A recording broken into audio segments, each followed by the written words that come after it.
Hi friends, welcome back to JhillMill. ഇന്ന് ഞാൻ വന്നിരിക്കുന്നത് ഒരു നെയിം ബോർഡിൻ്റെ ട്യൂട്ടോറിയലായിട്ടാണ്. ഈ ഗേറ്റിലൊക്കെ വയ്ക്കുന്ന നെയിം ബോർഡ് അല്ല കേട്ടോ, ഈ ഫ്ലാറ്റുകളിലൊക്കെ ഡോഴ്സിലൊക്കെ ഹാങ് ചെയ്യാൻ പറ്റുന്ന ഒരു നെയിം ബോർഡ്.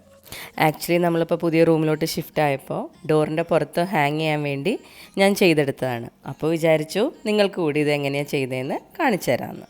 അപ്പോൾ വീഡിയോയിലേക്ക് കിടക്കുന്നതിന് മുമ്പ് നിങ്ങൾ ആദ്യമായിട്ടാണ് ഈ ചാനലിലെ വീഡിയോ കാണുന്നതെങ്കിൽ ദയവായി ഈ ചാനലൊന്ന് സബ്സ്ക്രൈബ് ചെയ്യുക. പിന്നെ ഈ വീഡിയോ യൂസ്ഫുൾ ആയിട്ട് തോന്നുന്നുണ്ടെങ്കിൽ നിങ്ങൾ ഫ്രണ്ട്സിനും ഫാമിലിക്കൊക്കെ ഒന്ന് ഷെയർ ചെയ്യാം.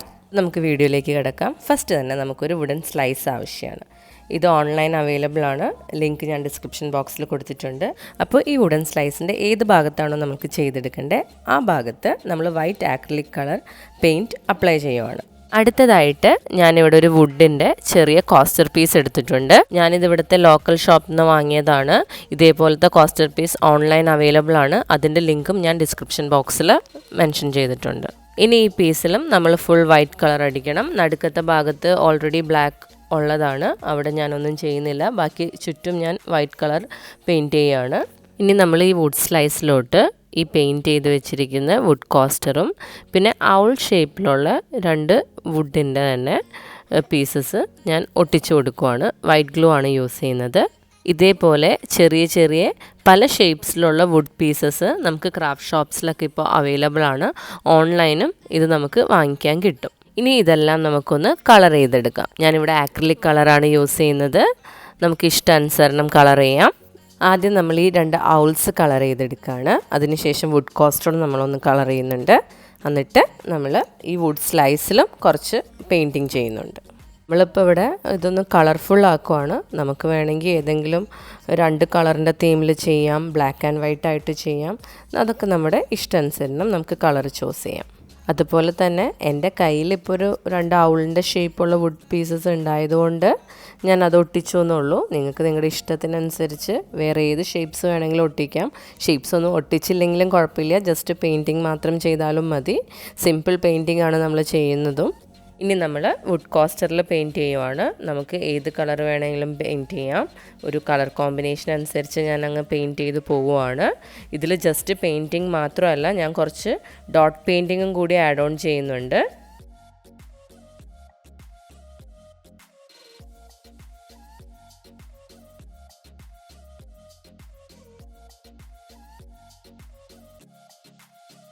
ഇനി നമുക്ക് ഈ വുഡ് സ്ലൈസിലോട്ട് നമുക്ക് ആവശ്യമുള്ള പേരെഴുതാം. ഞാൻ ഫസ്റ്റ് തന്നെ ഒരു ലൈൻ റഫായിട്ട് വരച്ചിട്ട് അതിലേക്ക് പെൻസിൽ വെച്ചിട്ടാണ് ആദ്യം പേരെഴുതുന്നത്. നമ്മൾക്ക് എങ്ങനെയാണോ ഏത് ഫോണ്ടാണോ എഴുതേണ്ടത് അതനുസരിച്ച് നമുക്ക് എഴുതി കൊടുക്കാം.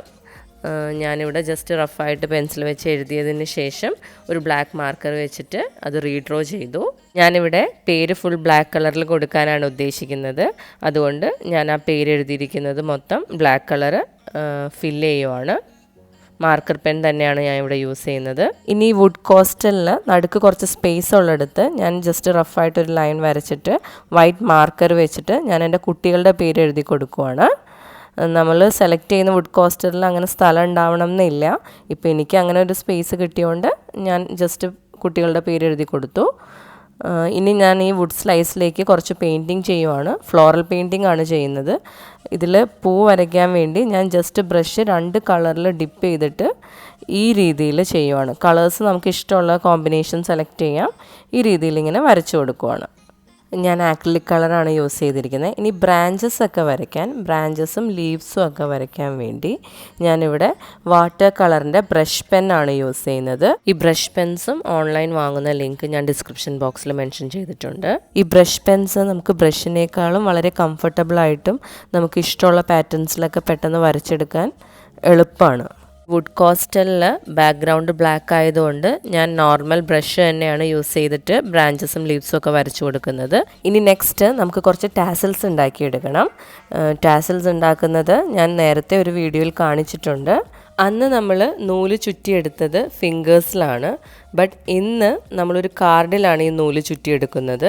അറൗണ്ട് 130 ടൈംസ് നമ്മൾ ഈ നൂല് ചുറ്റിയെടുക്കുന്നുണ്ട്. ഇനി അടുത്തതായിട്ട് നമ്മൾ ഈ ടാസൽ കെട്ടാൻ ഉദ്ദേശിക്കുന്ന നൂല് നമ്മൾ ചുറ്റിയിരിക്കുന്ന നൂലിൻ്റെ ഇടയിലേക്ക് ഇതേപോലെ വെച്ച് കൊടുത്തിട്ട് ഈ കാർഡിൽ നിന്ന് ഈ ചുറ്റിയ നൂല് വലിച്ചെടുക്കണം. എന്നിട്ട് ഇതിൻ്റെ ഒരറ്റത്ത് നമ്മൾ ഈ നൂല് വെച്ച് നന്നായി കെട്ടിക്കൊടുക്കണം. 2 പ്രാവശ്യം കെട്ടിക്കൊടുക്കണം. അതിനുശേഷം മറ്റേ അറ്റം നമ്മൾ കട്ട് ചെയ്ത് കൊടുക്കണം. ഇനി ഈ കെട്ടിയിരിക്കുന്ന നൂലിൻ്റെ തൊട്ട് താഴെയായിട്ട് ഈ നമ്മൾ ചുറ്റിയ നൂലിൻ്റെ സെയിം കളർ വെച്ച് തന്നെ ഒരു നൂലെടുത്തിട്ട് ഇതേപോലെ ഒന്ന് കെട്ടിക്കൊടുക്കണം. ഇനി ടാസലിൻ്റെ അറ്റത്ത് എല്ലാ നൂലും ഒരേ ലെങ്ത്തിൽ വരുന്ന രീതിയിൽ ഒന്ന് ജസ്റ്റ് കട്ട് ചെയ്ത് ഷേപ്പ് ചെയ്ത് കൊടുക്കണം. എന്നിട്ട് ഒരു ചീർപ്പ് വെച്ച് ഈ ടാസലൊന്ന് ഈരി കൊടുക്കണം. അപ്പോൾ അതിൻ്റെ നൂലുകളെല്ലാം വിടർന്ന് നല്ല ഭംഗിയിൽ വരും. ഇതേ രീതിയിൽ നമ്മൾ 4 ടാസിൽ ഡിഫറെൻറ്റ് കളേഴ്സിൽ ചെയ്തെടുക്കണം. ഇനി ഈ ടാസിലിലേക്ക് ഡിഫറെൻറ്റ് കളേഴ്സിലും ഷേപ്സിലും ആയിട്ടുള്ള 4 വുഡൻ ബീഡ്സ് കോർത്ത് കൊടുക്കുകയാണ്. ഇനി നമ്മൾ ഈ ടാസിൽസ് ഈ വുഡൻ സ്ലൈസിൻ്റെ എവിടെയാണോ നമുക്ക് ഒട്ടിച്ചു കൊടുക്കേണ്ടത് ആ ഭാഗത്ത് കറക്റ്റ് അലൈൻമെൻറ്റിൽ വെച്ച് കൊടുത്തിട്ട് നമ്മളൊന്ന് മാർക്ക് ചെയ്തെടുക്കുകയാണ്. ഇനി നമ്മൾ ഈ വുഡൻ സ്ലൈസിൻ്റെ ബാക്ക് സൈഡിൽ ഒന്നുകൂടി ഈ മാർക്ക് ചെയ്ത ഭാഗം ഒന്ന് മാർക്ക് ചെയ്തിട്ട് അതിലേക്ക് ഈ ടാസിൽസ് ഈ രീതിയിൽ വെച്ച് കൊടുത്തിട്ട് ഗ്ലൂ ഗൺ യൂസ് ചെയ്തിട്ട് ഇങ്ങനെ ഒട്ടിച്ചെടുക്കണം.